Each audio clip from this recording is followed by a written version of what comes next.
नमस्कार दोस्तों, स्वागत है आपका बिहार स्पेशल के इस कक्षा में। आशा है कि आप लोग खुश होंगे, मस्त होंगे और स्वस्थ होंगे और अपनी अपनी तैयारी में लीन होंगे। ठीक है, क्योंकि आपकी जो बीपीएससी का एग्जाम है वो बहुत ही नजदीक आ चुकी है ना। और कहीं कहीं एक प्रकार से देखा जाए तो बहुत नजदीक है। आप लोगों की अगर सिलेबस कंप्लीट है तो आप सिलेबस को आधार जितना भी पढ़े उसी को आधार मान के अपना एक शेड्यूल बना लीजिए कि 5 दिन 10 दिन हिस्ट्री में देना है, पॉलिटी में देना है, ताकि पूरा का पूरा समय भी कवर हो जाए। और डेली करंट को कवर कीजिए। क्वेश्चन डेली एक सेट लगाइए 150 क्वेश्चन का, कंटिन्यू इसको रखिए। जो भी समय बचा है आपके पास, जो भी 70-75 दिन बचा हुआ है, ठीक है, अभी भी लगभग 75 से 80 दिन के आसपास है। ठीक है, तो कंटिन्यू एक सेट दीजिए, आप कंटिन्यू एक सेट लगाइए। ठीक है, और 150 क्वेश्चन का सेट लगाइए और सबको टॉपिक बांट लीजिए कि हिस्ट्री 10 दिन 15 दिन पढ़ना है, साइंस पढ़ना है। ठीक है, पूरा का पूरा फोकस पीटी में कर दीजिए, क्योंकि अब जो है कि पीटी का एग्जाम भी डिफिकल्ट होने लगा है। ठीक है, और इसको ध्यान में रखते हुए और बिहार स्पेशल से आपका 20 से 22 क्वेश्चन रहता है, इसीलिए अब हम बिहार स्पेशल को भी कंप्लीट कर देंगे। आप लोग उसका चिंता मत कीजिए, आप लोग जो अन्य टॉपिक है उसको कवर कीजिए और मेरा जब जब वीडियो आए, ठीक है, उसका आप लोग नोट्स बना लीजिए जरूर, उससे क्वेश्चन नहीं छूटने देंगे। ठीक है, जैसे कि ये बहुउद्देश्य नदी घाटी परियोजना है, आज हम सोचे थे 2-3 टॉपिक एक ही साथ में कवर कर देंगे, लेकिन अब वैसा संभव नहीं है, क्योंकि मतलब अब जो ऊपर ऊपर बता देना कि ये नदी घाटी परियोजना इस राज्य को मतलब लाभान्वित करती है, अब वैसे क्वेश्चन नहीं बनेगा। अब क्वेश्चन डीप से गहराई से पूछा जाता है, इसलिए थोड़ा सा गहराई में ही हम लोग पढ़ेंगे। और मेरा आदत भी है कि गहन अध्ययन करना थोड़ा सा। ठीक है, इसलिए जो है कि आपको पूरा नदी घाटी परियोजना को गहन तरीके से बता देंगे और इस टॉपिक से क्वेश्चन भी बीपीएससी में पूछा जाता है। ठीक है, इसलिए चलिए तो आज हम लोग इसको देखते हैं। और बहुत सारे दोस्त का ये कमेंट आता है, कुछ दोस्त का कॉल भी आता है कि माइक का प्रॉब्लम है। दोस्तों थोड़ा सा आप लोग इसको जो है कंप्रोमाइज कीजिए। ठीक है, थोड़ा सा आप लोग भी कीजिए, थोड़ा हम भी करें, क्योंकि आपको पता है कि इकोनॉमिक प्रॉब्लम चलता रह जाता है। क्योंकि पहले अब ऑफलाइन भी क्लास पढ़ाते थे, वो भी बंद कर दिए। ठीक है, अब खुद से हम यूपीएससी की तैयारी में पूर्ण रूप से लग गए हैं, इसमें भी एक बड़ा अमाउंट लगता है, जिसके कारण से थोड़ा सा हम प्रयास कर रहे हैं कि ये समस्या आपका दूर हो जाए। लेकिन थोड़ा सा आप भी कंप्रोमाइज कीजिए, थोड़ा हम भी करें। ठीक है, लेकिन वीडियो को कंटिन्यू जरूर देखिए। थोड़ा सा समस्या है वॉइस में, थोड़ा सा है, बहुत ज्यादा नहीं है, लेकिन समझ में आ जाता है। इसीलिए वीडियो को पूरा देखिए, इसका नोट्स बनाइए। बिहार स्पेशल में बहुत जरूरी है ये चीजें। ठीक है, थोड़ा माइक प्रॉब्लम जरूर है, लेकिन क्वालिटी जो है, जिस चीज को हम पढ़ा रहे हैं, इससे इस टॉपिक से क्वेश्चन अगर पूछेगा बाहर नहीं जाएगा। इसलिए आप लोग कोशिश करके इसको कंप्लीट जरूर कर लीजिए। चलिए तो आज हम लोग देखते हैं बहुउद्देश्य परियोजना। बहुउद्देश्य परियोजना का मतलब क्या होता है? बहुउद्देश्य परियोजना का मतलब हो गया कि एक से अधिक उद्देश्य की पूर्ति के लिए अगर हम किसी परियोजना को लगाते हैं। ठीक है, यानी कि अगर हम नदी में परियोजना लगाए तो उसके लिए एक से अधिक उद्देश्य की पूर्ति करना है हमको। अब नदी में अगर हम बांध बनाए तो बांध बना करके हम बिजली भी उत्पादन कर रहे हैं, उससे नहर निकाल करके सिंचाई भी कर रहे हैं, उससे जो है कि नौकायान को भी संचालित कर रहे हैं। तो एक मतलब बांध बना करके हम कई सारा उद्देश्य की पूर्ति करते हैं, तो उसी को हम लोग बहुउद्देश्य परियोजना कहते हैं।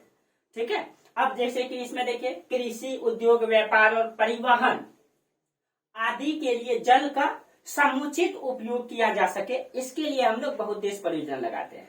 यानी कि कृषि को भी समुचित पानी मिल सके, व्यापार को भी, उद्योग को भी मिल सके, उस आसपास में जो भी चीनी मिल रहा है, जूट मिल रहा है, जो भी रहे, उसको ठीक तरीके से पानी मिल सके, बिजली मिल सके, इसके लिए हम कई सारा उद्देश्य के लिए इसको लगाते हैं। और इसका मूल उद्देश्य क्या होता है? इसका बिहार में मूल उद्देश्य या किसी भी देश में मूल उद्देश्य क्या है? बिजली उत्पादन करना, सिंचाई मतलब प्राप्त करना, ठीक है, मछली पालन, मनोरंजन, बाढ़ से राहत। बिहार का सबसे बड़ा समस्या तो बाढ़ है और उससे राहत दिलाना बहुत बड़ी समस्या है बिहार में। आपको पता है कि हर साल बिहार में बाढ़ आती है, करोड़ों का नुकसान होता है, बहुत सारी बस्तियां जो है कि तबाह हो जाता है, बहुत सारी फसल मतलब कि खत्म हो जाता है। तो उससे जो है कि राहत दिलाना सबसे बड़ी समस्या है बिहार में, परियोजना लगाना। इसीलिए कई सारी परियोजना को बिहार में लगाया गया है। ठीक है, तो हम लोग एक एक करके देख लेते हैं और इससे संबंधित क्वेश्चन पूछा जाता है। एक बार पूरा पढ़ लीजिएगा, दिमाग से बाहर ही नहीं जाएगा, एकदम कॉन्सेप्ट के साथ है। ठीक है, इसीलिए एक बार सिर्फ वीडियो देख लीजिएगा तो क्वेश्चन कभी नहीं छूटेगा आपका। ठीक है, ये गारंटी है। ठीक है, क्योंकि कॉन्सेप्ट से चलते हैं हम लोग। चलिए देखिए, जैसे है आपका नदी घाटी, स्वर्ण नदी घाटी परियोजना। ठीक है, तो आपको पता है कि जो सोन नदी है, देखिए इसको मिटा के ही बना दे।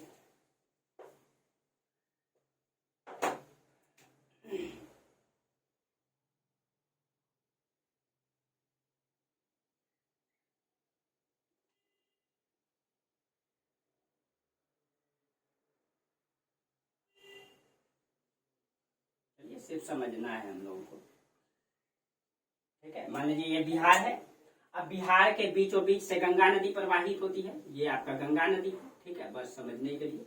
अब देखिए इधर से आपका अमरकंटक की पहाड़ी से आता है सोन नदी, ठीक है, सोन नदी। अब जब सोन नदी में बाढ़ आती है, किसी भी नदी में जब बाढ़ आती है, क्या होता है, अब अचानक बाढ़ आया, ये पूरा का पूरा क्षेत्र को डुबा दिया, पूरा का पूरा क्षेत्र को क्या किया, डुबा दिया, जिसके कारण से क्या होगा, इस पूरे क्षेत्र का जितने भी बस्तियां हैं वो प्रभावित होगा, ठीक है। वहां की जान माल को बहुत ज्यादा नुकसान होगा, फसल बर्बाद हो जाएगा, करोड़ों की संपत्ति का नुकसान होता है। अब इसी चीज को मतलब ध्यान में रखते हुए हम लोग बहुत देश परियोजना लगाए। अब क्या किए कि इस नदी में बाढ़ आएगा, इसीलिए इस बाढ़ को रोकने के लिए यहाँ पे एक बांध बना दिए, यहाँ पे, ठीक है, यहाँ सोन नदी पे जो बनाएगा, यहाँ पे एक स्थान है डेहरी ऑन सोन, ठीक है, वहीं पे एक बांध बना दिए। अब जब यहाँ बांध बना देंगे, ठीक है, अब इसको साइड में समझा दे, जैसे कि ये नदी प्रवाहित हो रही है, ठीक है, ये नदी प्रवाहित हो, अब यहाँ बांध बना दिए, पानी जा रहा है, अब सब पानी इधर रुक गया, इधर का इधर से जो पानी जा रही है सब पानी यहाँ रुक गया। अब ये पूरा का पूरा क्षेत्र में पानी भर गया, अब उधर अब इस नदी में पानी क्या हो गया, कम जाएगा, अब कम जाएगा पानी, ये पूरा क्षेत्र बाढ़ से ग्रस्त नहीं होगा अब, ठीक है। लेकिन ये जो पानी जमा हुआ, इससे हम लोग क्या करेंगे, यहाँ पे हम लोग पन बिजली भी लगा सकते हैं ना, पन बिजली भी हम लोग यहाँ पे लगा सकते हैं। एक तो ये काम कर सकते हैं, इस पानी से पन बिजली लगा लेंगे। दूसरा, यहाँ से कई सारा नहर निकाल देंगे, इधर भी नहर निकाल देंगे, इधर भी नहर निकाल देंगे, इधर भी निकाल सकते हैं, और इस नहर निकाल करके अब इस क्षेत्र को सिंचाई दे देंगे। अब क्या होता, अब जैसे कि एक धारा में पानी प्रवाहित हो रहा था, ठीक है, तो नदी जो है कि उपल जाता था, जिसके कारण से ये पूरा क्षेत्र बाढ़ग्रस्त हो जाता था। अब एक धारा को हम लोग क्या किए, कई धारा में कन्वर्ट कर दिए, एक धारा इधर जाने लगा, एक धारा इधर। अब एक धारा का पानी कई धारा में जाएगा, तो उसका क्या होगा, पानी का समुचित उपयोग हो जाएगा, ठीक है। उसी से अब कृषि के लिए, अब इधर कृषि के लिए भी उपयोग कर सकते हैं। अब कहीं मान लीजिए एक इंडस्ट्री यहाँ लगा हुआ है, उद्योग को भी पानी दे सकते हैं, ठीक है। अब यहाँ से नौकायान के लिए भी संचालन हो सकता है, यानी कि नाव अगर यहाँ तक उद्योग तक नहीं जाता था, अब इधर से हम लोग नाव भी लेके जा सकते हैं। तो इसीलिए बहुउद्देश्य परियोजना लगाया गया है, इससे कई सारा लाभ होगा, ठीक है। अब इस तरीके से सोन नदी परियोजना लगाया गया है। अब देखिए, अब जो सोन नदी परियोजना लगाया गया है, इसमें क्या क्या किया गया है, तो सोन नदी परियोजना बिहार का सबसे पुराना परियोजना है, जो ब्रिटिश काल में लगाया गया है, ठीक है। ये जो है 1874 में जो है इसका परियोजना लाया गया था, ठीक है। इसमें मतलब काम करने के लिए सब बातचीत चल रहा था, ठीक है, 1874 में अंग्रेजों के समय में, और 1876-77 में, ठीक है, इसका निर्माण कार्य प्रारंभ किया गया। और बारून यहीं पे एक जगह है जो डेहरी में पड़ता है, ये डेहरी ऑन सोन कहते हैं, वहीं पे एक बांध बना दिया गया यहाँ पे, ठीक है, बिहार झारखंड की सीमा पे पड़ता है डेहरी ऑन सोन, वहां पे एक बांध बना दिया गया। और बांध बना करके इससे दो नहर निकाला गया, एक तो पूर्वी सोन नहर और पश्चिमी सोन नहर, दो नहर निकाला गया। तो इसका जो है कि पश्चिम में पश्चिमी सोन नहर और पूरब में पूर्वी सोन नहर, दो नहर इससे क्या किया गया, निकाला गया, ठीक है। देखिए अब ये दो नहर इधर से, एक पश्चिम में एक पूरब में निकाल दिया गया, ठीक है। अब देखिए, और जो पश्चिमी सोन नहर है, इससे भी 3 नहर निकाला गया और उसको टुकड़ा में बांट दिया। इससे भी एक नहर आरा तक गया, आपको पता है कि भोजपुर को आरा का, यहाँ पे एक डिस्ट्रिक्ट है पटना के पास भोजपुर, उसको आरा कहते हैं। तो ये एक नहर यहाँ से निकाला गया और एक नहर को यहाँ तक, कहाँ तक भेज दिया, आरा तक भेज दिया। यानी वो पूरा आरा डिस्ट्रिक्ट को क्या करेगा, सिंचाई प्रदान करेगा। तो एक चल गया आरा तक, ये पूरा भोजपुर जिला को क्या करता है, सिंचाई देता है। दूसरा हो गया बक्सर तक, आपको पता है कि ये वाला जिला बक्सर है, इसी से एक नहर निकाला गया और बक्सर तक भेज दिया गया, ठीक है। जैसे कि अब जगह भी नहीं, अब देखिए ये मान लीजिए ये हो गया आपका सोन नदी, ठीक है, ये आपका सोन नदी इस तरह, और यहाँ पे बांध बना दिया तो इधर पूरा पानी भर गया तो एक नहर इधर निकाल दिया गया, ऐसे करके नहर निकाल दिया, ठीक है। अब ये कहाँ तक चल गया, इधर आरा तक, आरा डिस्ट्रिक्ट को ये पानी देगा। और इसी से एक नहर निकाल दिया इधर ऐसे करके और ये चल गया कहाँ तक, बक्सर। ये सटा हुआ जिला है बक्सर, ठीक है। अब बक्सर को पानी देगा ये। और एक नहर यहीं से इधर निकाल दिया गया, इधर, इसको पूर्वी सोन नहर कहती है, ठीक है। ये पश्चिमी सोन नहर से 3 नहर, कौन कौन सा, आरा तक, बक्सर और एक चौसा। चौसा भी बक्सर में ही पड़ता है, आपको पता है चौसा का युद्ध हुआ था, ठीक है। तो बक्सर में ही पड़ता है चौसा। इसी से एक और नहर निकाल करके चौसा तक लेके चल गया। एक नहर ये हो गया, एक ये हो गया, एक ये हो गया, इधर 3 नहर हो गया, ठीक है। तो पश्चिमी सोन नहर को तीन नहर निकाल दिया गया उसी से। और कौन कौन डिस्ट्रिक्ट को सिंचाई किया जाता है, बक्सर, चौसा, आरा, यानी कि ये पूरा क्षेत्र को सिंचित कर दिया गया। पानी की समस्या ही दूर हो गया वहां से, ठीक है। अब पहले नुकसान क्या होता था, बाढ़ आता था, उस पानी का उपयोग भी ठीक से नहीं हो पाता था, अचानक सब बस्ती भी तबाह, ठीक है, फसल भी तबाह। लेकिन अब उसको रोक करके अब यहाँ से हम बिजली भी बना लेते हैं, इस पानी को, रुका हुआ पानी से पन बिजली लगा करके यहाँ पे बिजली भी बना लिए इन सभी राज्यों को, ठीक है, सॉरी डिस्ट्रिक्ट को जो है सिंचाई भी ठीक से प्रदान कर दिए समय समय पे, ठीक है। ये सारा फायदा हुआ इससे। आज जो पूर्वी सोन नहर है, यहाँ पूर्वी सोन नहर को डेहरी से पटना तक बनाया गया है। तो यहीं पे डेहरी है, डेहरी से कहाँ तक लेके गया इसको, पटना तक। तो यहाँ से लेके गया, ये आपका पटना डिस्ट्रिक्ट है, पटना तक लेके गया, ठीक है, डेहरी से पटना तक। और इस क्रम में इसके बीच में कौन कौन सा जिला आता है, तो ये औरंगाबाद, अरवल, पटना, गया, जहानाबाद, इन सभी जिलों को ये सिंचाई प्रदान करता है, ठीक है। और इन सब जिले का 2.5 लाख हेक्टेयर भूमि को ये सिंचाई प्रदान करता है, ठीक है। 2.5 लाख हेक्टेयर इन सब जिले का इतना पूर्वी सोन नहर जो है उतनी भूमि को सिंचाई देती है, ठीक है, ठीक है। तो ये है आपका पूर्वी और पश्चिमी सोन नहर, ठीक है। अब देखिए 1968 में इंद्रापुरी एक जगह है जो, मतलब इंद्रापुरी डेहरी से 10 किलोमीटर दक्षिण पड़ता है, ठीक है। इंद्रापुरी में एक बांध बनाया गया, ठीक है। और उस बांध को बना करके इसका 2.6 लाख हेक्टेयर जो है भूमि की सिंचाई को बढ़ा दिया गया। पहले ये सिंचाई करता था मतलब 2 पॉइंट, और इसका मतलब एक और बांध बना करके इसकी सिंचाई को और बढ़ा दिया, पानी और अधिक रोक दिया जाएगा और अधिक मतलब सिंचाई होगा। अब जो इसका उत्पादन कर कितना कर दिया गया, 4.50 लाख हेक्टेयर मतलब सिंचाई की इसकी क्षमता कर दिया, ठीक है। यानी बढ़ा करके और इसका क्षमता को अधिक कर दिया गया, ठीक है। और इसके कारण से ये जो पूरा का पूरा सोन नदी का पश्चिमी इलाका है, बक्सर, भोजपुर, ठीक है, उधर आपका अरवल, ये सारा डिस्ट्रिक्ट में अधिक मतलब सिंचाई की व्यवस्था करके, और जब सिंचाई की व्यवस्था बेहतर हो गया तो वहां चावल उत्पादन भी अधिक हो गया, ठीक है। चावल उत्पादन की क्षमता भी अधिक हो गया। आपको पता है कि चावल को अधिक पानी चाहिए, इसीलिए उसकी क्षमता बढ़ गया। इसीलिए बिहार का उस क्षेत्र को चावल का कटोरा भी कहा जाता है, ठीक है। बिहार उस क्षेत्र को, ठीक है, जो सोन नदी का पश्चिमी इलाका है, उसको जो है बिहार का चावल का कटोरा कहा जाता है, क्योंकि अधिक धान उत्पादन होने लगा वहां, ठीक है। अब देखिए उसके बाद यहाँ पे मतलब विद्युत केंद्र भी, ये तो हो गया सिंचाई, यहाँ पे विद्युत केंद्र भी लगाया गया, जल विद्युत केंद्र, जहाँ से बिजली बनाया जा सके, ठीक है। तो यहीं पे क्या किया गया, पश्चिमी नहर पर डेहरी के पास, जो पश्चिमी नहर है उसका डेहरी के पास, ठीक है, वहां पे एक पनबिजली लगाया गया है जिसकी क्षमता है 6.60 मेगावाट, ठीक है। अब मेगावाट गीगावाट क्या होता है आप लोग कमेंट जरूर कीजिएगा, ठीक है। और नहीं समझ में आएगा तो हम अगले क्लास में बताएंगे, और इसके बारे में ऐसे भी बताएंगे आप लोगों को, ठीक है। लेकिन आप लोगों को समझ में आता है कमेंट जरूर कीजिएगा, ठीक है। तो पश्चिमी सोन नहर पे जो बिजली लगाया गया है वहां पे, ठीक है, उसकी क्षमता कितनी है 6.60 मेगावाट। और जो पूर्वी में लगाया गया वरुणा नामक स्थान पे लगाया गया है पूर्वी सोन नहर पर, इसकी क्षमता है 3.30 मेगावाट। और इसका जो संचालन है यानी इसका जो उपभोग है, ये कौन, डालमिया नगर के औद्योगिक केंद्र द्वारा इसका उपभोग किया जाता है। डालमिया नगर के औद्योगिक केंद्र द्वारा इसका उपभोग किया जाता है।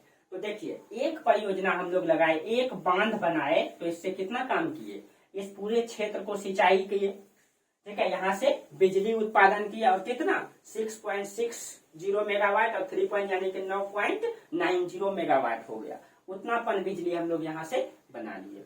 तो ये पूरा का पूरा कौन सा, सोन नदी परियोजना हो गया आपका, ठीक है।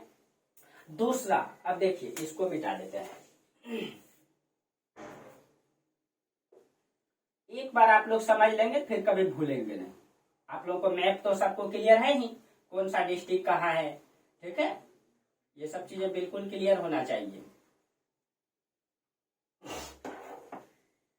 देखिए अब देखिए गंडक नदी परियोजना। अब जो गंडक नदी परियोजना है, आपको पता है कि गंडक नदी इधर से नेपाल से आती है इस तरीके से, ये गंडक नदी, ठीक है। अब बिहार का ये पूरा इलाका को बाढ़ से पूरा का पूरा डुबा देती है। पश्चिमी चंपारण, पूर्वी चंपारण, गोपालगंज, सिवान, सारण, इन सब जिलों को पूरा तरीके से प्रभावित करती है गंडक नदी, ठीक है। और गंडक नदी परियोजना जो लगाया गया है, ये भारत सरकार और नेपाल सरकार की समझौता से लगाया गया है, ठीक है। समझौता से लगाया गया है, और इसका जो समझौता से इसको लाभ किसको किसको होगा, यूपी, बिहार और नेपाल को, ठीक है। क्यों नेपाल से समझौता करना पड़ा, अभी इसके बारे में हम चर्चा करते हैं, ठीक है। और इसका उद्देश्य क्या है, यानी समझौता करके जो लगाया गया इसका क्या उद्देश्य है। सबसे पहले तो भाई ये कि ये जो गंडक नदी है, ये पूरे के पूरे इस क्षेत्र को पूरा डुबा देती है। पश्चिमी चंपारण पूर्व सबसे ज्यादा, एक तो गंडक नदी और इधर कोसी नदी, ये बाढ़ से इतना ज्यादा प्रभावित है कि ये पूरे के पूरे क्षेत्र को हर साल डुबा देती है बाढ़ से। सबसे पहले तो बाढ़ को नियंत्रण करना था, दूसरा इन क्षेत्रों को सिंचाई देना न, और कई सारा यहाँ पे जूट मिल, कई सारा मिल, चीनी मिल लगाया गया है, उसको भी मतलब पानी देना, प्लस में मतलब विद्युत ऊर्जा, मतलब ये पनबिजली बनाना न, ऊर्जा उत्पन्न करना, ये सारा उद्देश्य से इसको लगाया गया है। अब देखिए 1959 में नेपाल के साथ समझौता किया भारत सरकार ने, और 1960 से इसका कार्य प्रारंभ किया कि हम लोग उसमें बनाएंगे। और जब कार्य प्रारंभ हुआ क्या किया गया, तो यहीं पे आपको बताए थे कि यहाँ पे जो है कि हिमालय पर्वत का एक हिस्सा है शिवालिक श्रेणी, यहीं पे एक स्थान है भैंसा लोटन। भैंसा लोटन में एक बांध बना दिया गया, इसे करके एक बांध बना दिया गया। अब जब नदी उधर से आ रही है, बांध बनाई, तो ये पूरा का पूरा क्षेत्र पानी से ग्रस्त हो गया, ठीक है। यानी कि पानी जमा कहाँ होगा, नेपाल में होगा न, यानी कि हम लोग नहर निकालेंगे इधर, आप पानी जमा करेंगे नेपाल की तरफ, तो नेपाल सरकार से समझौता करना पड़ेगा कि नहीं भाई, कि हम पानी को रोकेंगे और पानी उधर रुकेगा तो उसको भी कुछ लाभ देना पड़ेगा, इसीलिए समझौता करना पड़ा कि हम यहाँ बांध बनाना चाहते हैं, ठीक है। अब बांध बनाएंगे, सारा पानी इधर रुक जाएगा, तो नेपाल का जो उस सारा क्षेत्र है वो पूरा मतलब जलमग्न हो जाएगा। इसीलिए नेपाल सरकार से क्या करना पड़ा, समझौता करना पड़ा, ठीक है। समझौता करके उसको कई सारा लाभ दिए भारत सरकार के द्वारा और बिहार सरकार के द्वारा, तब वो उस समझौता में क्या किए, सिग्नेचर किए, ठीक है। तो भैंसा लोटन नामक स्थान में जो वाल्मीकि नगर में पड़ता है, पश्चिमी चंपारण में है ये, वहां पे एक बांध बनाया गया, और बांध बना करके 743 मीटर अवरोधक बांध बनाया गया, 743 मीटर का। और नेपाल, और जब बनाया गया तो नेपाल का ये पूरा का पूरा जलमग्न हो गया, इसीलिए नेपाल को कई सारी सुविधाएं दिए भारत सरकार ने, ठीक है। और 14.8 लाख हेक्टेयर भूमि को ये सिंचाई करेगा, इसकी ये संभावना लगाया गया कि अगर हम गंडक नदी पे परियोजना लगाएंगे तो ये 14 लाख हेक्टेयर, लगभग 15 लाख हेक्टेयर भूमि इससे सिंचित होगा, ठीक है। अब इसमें कौन कौन सा नहर निकाला गया है, वहां भैंसा लोटन में जब बांध बनाया गया तो इसमें भी 2-3 नहर निकाला गया है। तो इसमें भी एक तो इधर पूरब की नहर, पश्चिमी और पूर्वी नहर, ठीक है। इसमें 2-3 नहर, तो इसमें पश्चिमी नहर निकाला गया है। ये पश्चिमी नहर नेपाल से प्रारंभ होती है, ठीक है, यानी कि थोड़ा अंदर चल गया, ये नेपाल से प्रारंभ होती है, और नेपाल से प्रारंभ होती है बिहार में आती है, ठीक है।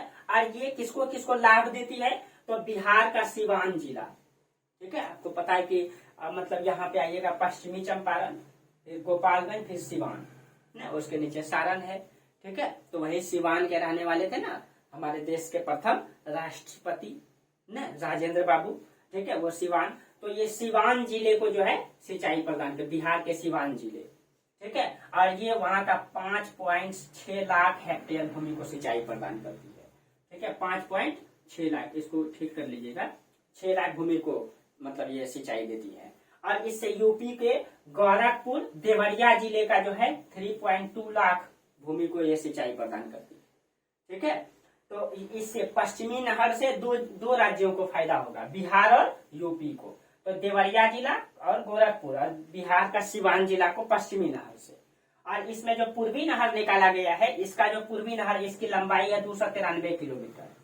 और इससे कौन कौन सा जिले को फायदा होगा, इसमें पश्चिमी चंपारण प्लस पूर्वी चंपारण, मुजफ्फरपुर, ठीक है, वैशाली, समस्तीपुर, इन सभी जिलों का लगभग 6 लाख हेक्टेयर भूमि को यह सिंचाई प्रदान करेगा, इन सब जिले का 6 लाख हेक्टेयर भूमि को, यानी कि ये पूरा का पूरा पश्चिमी चंपारण, पूर्वी चंपारण, इधर आपका सीतामढ़ी है, फिर आपका वैशाली है, समस्तीपुर, फिर वैशाली है, ये सब जिलों को ये सिंचाई प्रदान करेगा।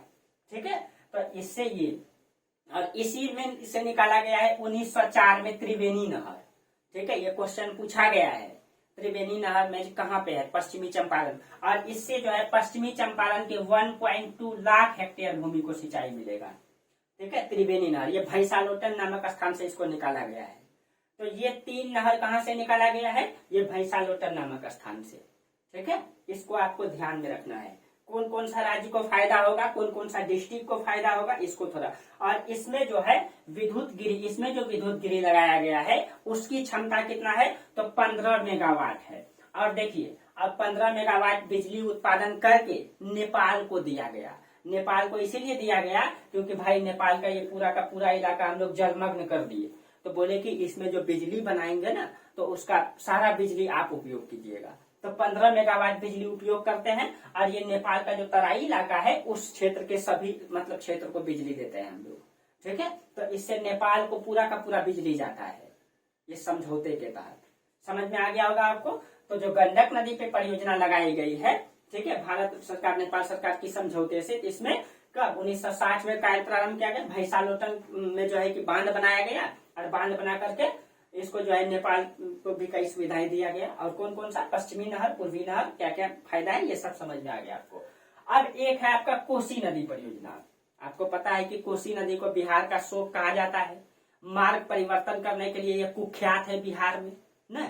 और कहा जाता है कि पिछले 150 वर्षों में, 200 वर्षों में, आसपास 150 से 200 वर्ष में पहले मतलब नदी इधर थी। कोसी नदी देखिए इधर से आती है, ये आपका कुलसेला में गंगा में मिल जाती है। ठीक है, पहले ये नदी और पूरब में थी।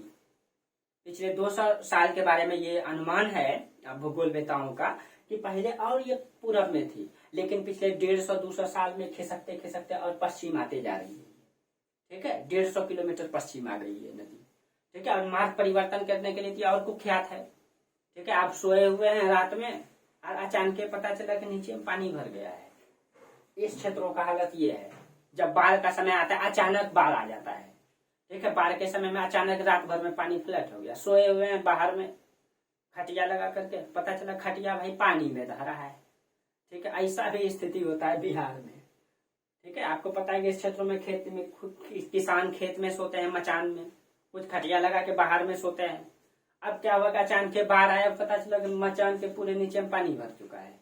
ठीक है, अब सुबह भाई जाएंगे कैसे, ये हालत होता है ये कोसी नदी के कारण से। और बहुत ज्यादा भी नुकसान होता है बाढ़ के कारण से, बहुत ज्यादा फसल भी नुकसान होता है। ठीक है, तो ये हालत है।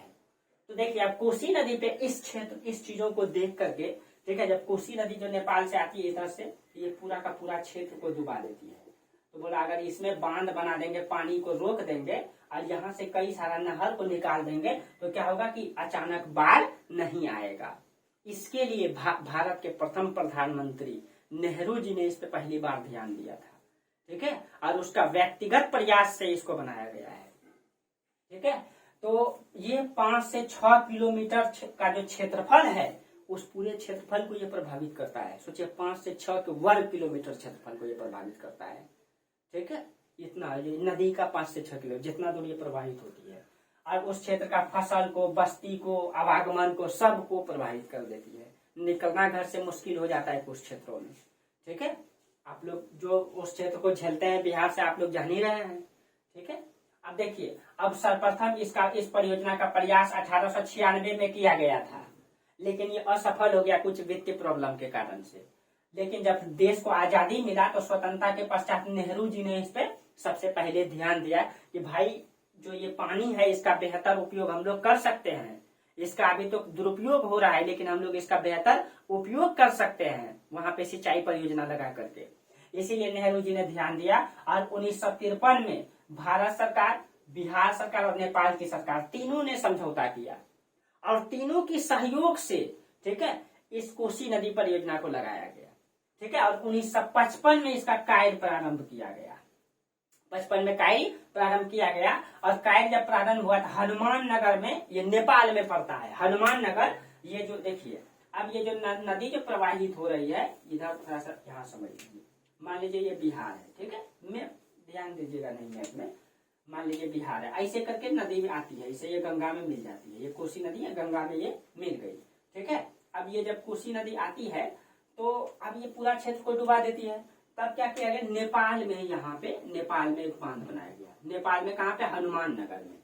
अब भाई नेपाल में बांध बनाएंगे तो ये पूरा नेपाल का क्षेत्र डूब जाएगा ना, जहाँ बांध बनाएंगे उसका पीछे पूरा पानी रुक जाएगा, इसीलिए नेपाल सरकार से समझौता किया गया।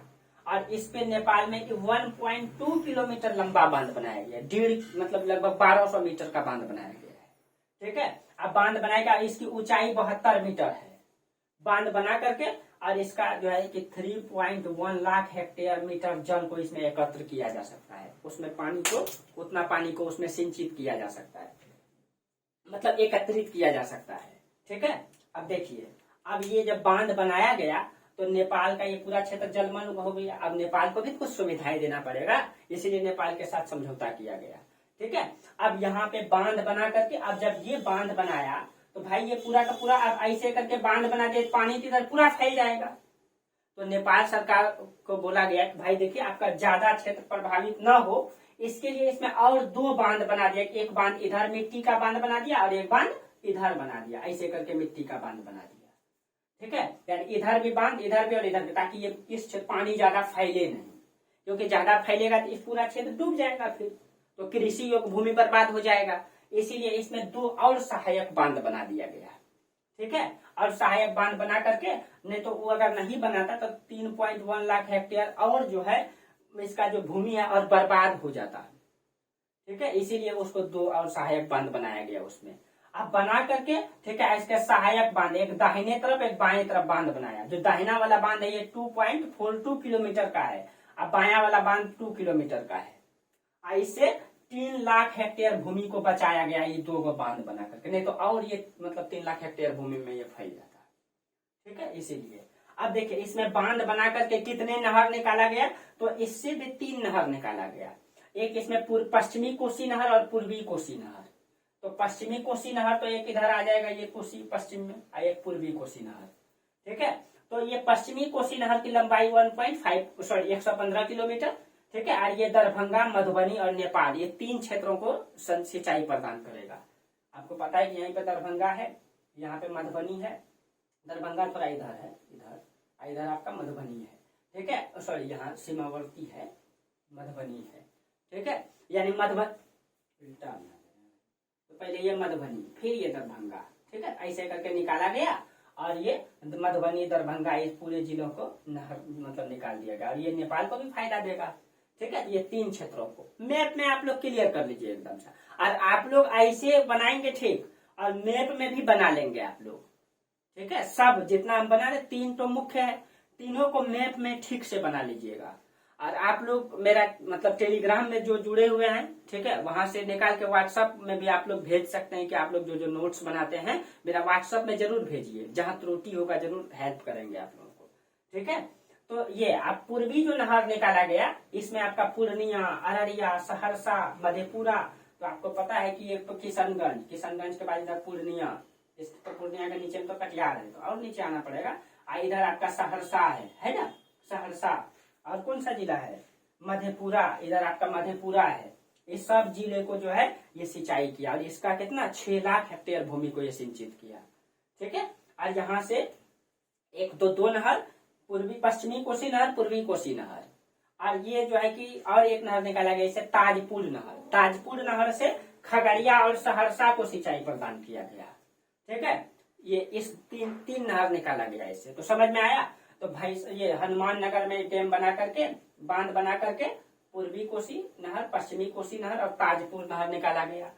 पश्चिमी कोसी नहर से मधुबनी, दरभंगा, पूर्वी कोसी नहर से पूर्णिया, किशनगंज, मधुबनी, ये सब क्षेत्रों को, अररिया, इन सब जिला को सिंचाई किया गया।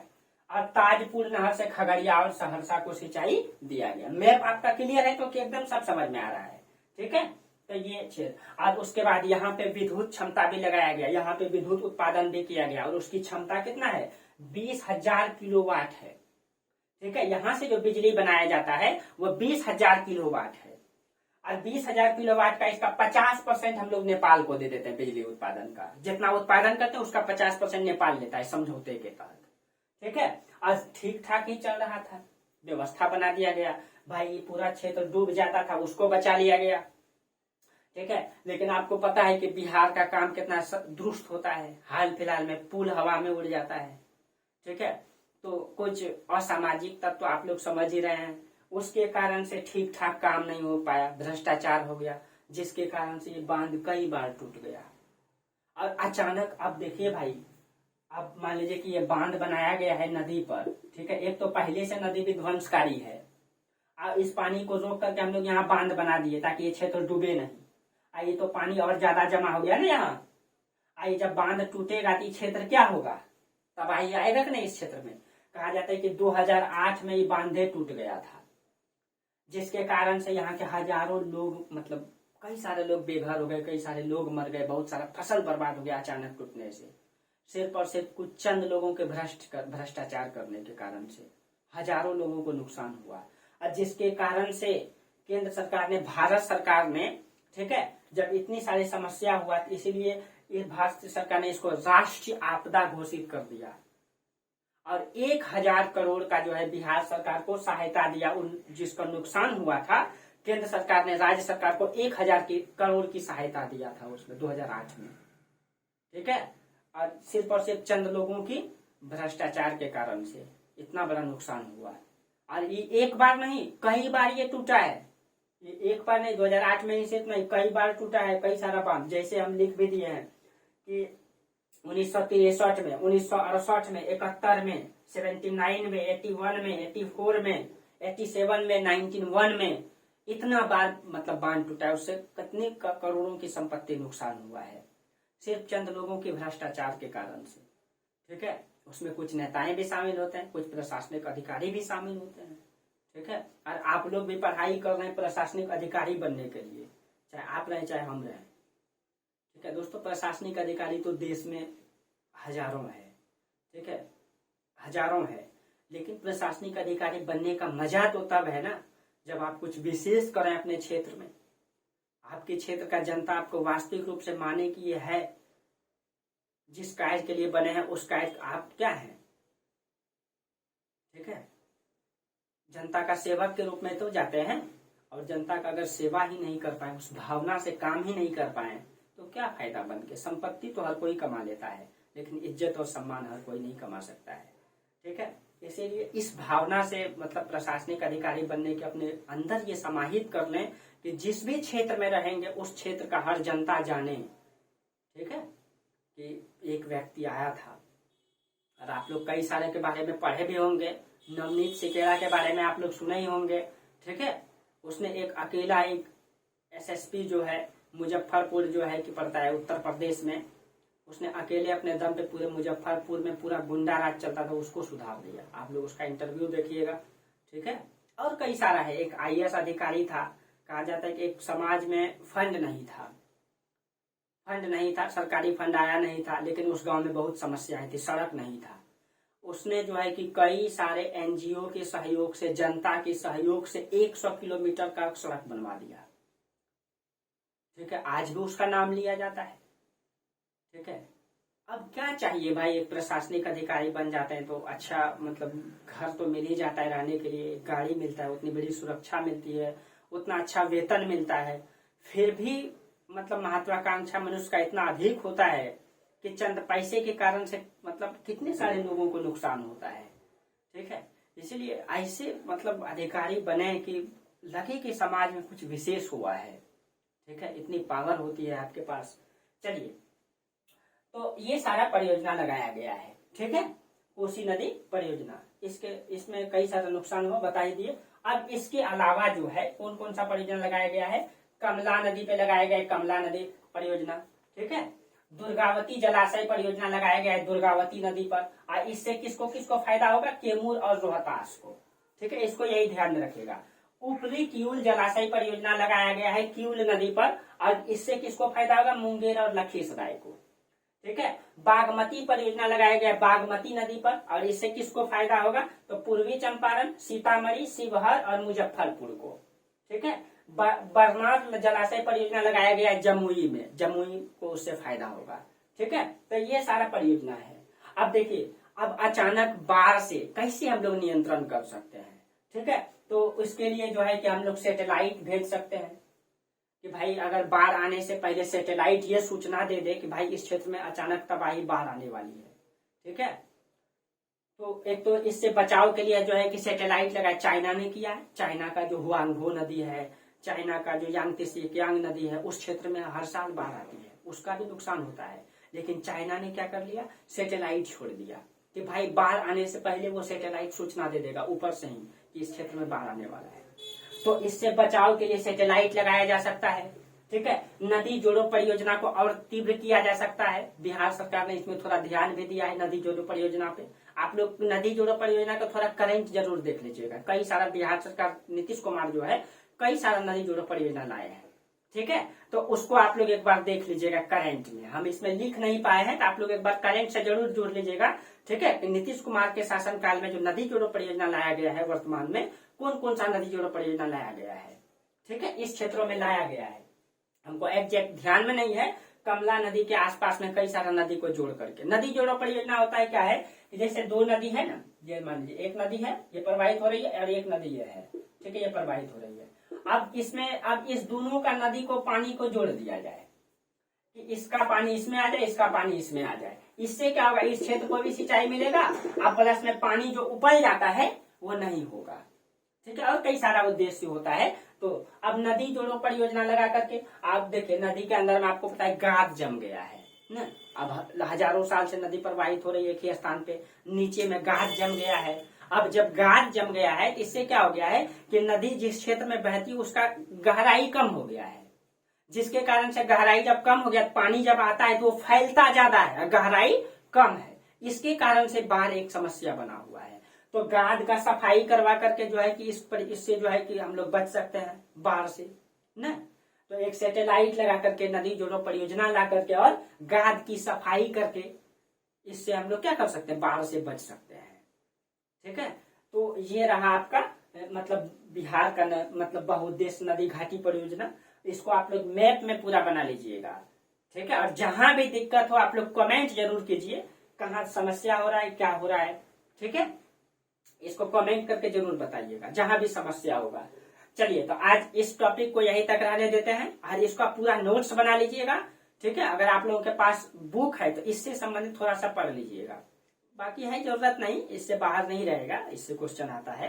ठीक है, चलिए, तो तब तक के लिए आप लोगों को बहुत बहुत धन्यवाद। और वीडियो अगर आप लोगों को अच्छा लगता है तो अपने दोस्तों को अधिक से अधिक फैलाइए।